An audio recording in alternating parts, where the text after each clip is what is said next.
ব্যথা কারো জন্য জীবন বাঁচানোর সংকেত, আবার কারো জন্য দীর্ঘ অপেক্ষার শাস্তি। তামিম ইকবাল যখন বুকের ব্যথা পেলেন তখন মাত্র 2 ঘন্টার মধ্যে এনজিওগ্রাম, রিং সব হয়ে গেল। কিন্তু আমি আপনি সাধারণ মানুষ এমন সিচুয়েশনে পড়লে আমাদের জন্য চিকিৎসা ব্যবস্থা কি হতো? তামিম ইকবাল ভালো চিকিৎসা পেয়েছে, এটা আমার কনসার্ন না। আমার কনসার্ন হচ্ছে সাধারণ মানুষ এবং ভিআইপিদের জন্য চিকিৎসা বৈষম্য কেন আমার স্বাধীন বাংলাদেশে? একটা দেশের জন্য তার ক্রিকেটার মূল্যবান, তাই তাকে বাঁচাতে কেউ সময় নষ্ট করেনি। কিন্তু দেশের সাধারণ মানুষ তাদের বুকের ব্যথা মানেই একের পর এক পরীক্ষা, সিরিয়াল, ভর্তি ফর্ম আর বিশাল এক বিলের ভয়। একই রিং, একই ডাক্তার, একই অপারেশন, কিন্তু খরচের পার্থক্য বিশাল। কারো জন্য 25,000, আবার কারোর জন্য 2 লাখ। এটা কি সেবা নাকি চুক্তিভিত্তিক ডাকাতি? আসুন বিশ্লেষণ করি।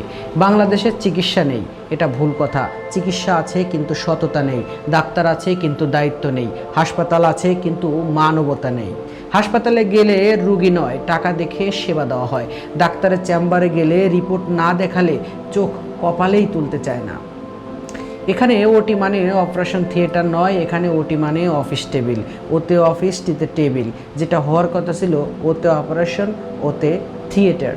সেখানে প্রতিটি রুগীর এক একটা ইউনিট মাত্র। এই ব্যবস্থার পরিবর্তন দরকার। আমাদের দরকার একটা মানবিক চিকিৎসা ব্যবস্থা যেখানে ধনী গরিব নির্বিশেষে সবাই সমান সেবা পাবে। একদিন আসবে যখন রিং পড়বে এই সিস্টেমের বুকে, প্রতারণার রক্ত বন্ধ হবে আর চিকিৎসা হবে সেই সেবায়, ব্যবসায় নয়। আমাদের সচেতনতাই পারে পরিবর্তন আনতে। গলা তুলুন, অন্যায়কে মেনে না নিয়ে অন্যায়ের বিরুদ্ধে প্রতিবাদ করুন। আমাদের এই ভিডিওটি শেয়ার করুন যাতে সবাই বুঝতে পারে আমাদের চিকিৎসা ব্যবস্থার বাস্তবতা। আপনি কি কখনো এমন অন্যায়ের শিকার হয়েছেন? কমেন্টে জানান। আমাদের হসপিটালে গেলে বিভিন্ন দালালের মাধ্যমে আমাদের চিকিৎসা ব্যবস্থার অবনতি আমাদের চোখে পড়ে। আমরা সেই অবনতি থেকে বের হয়ে আসতে চাই। আমরা চিকিৎসার বৈষম্য দূর করতে চাই।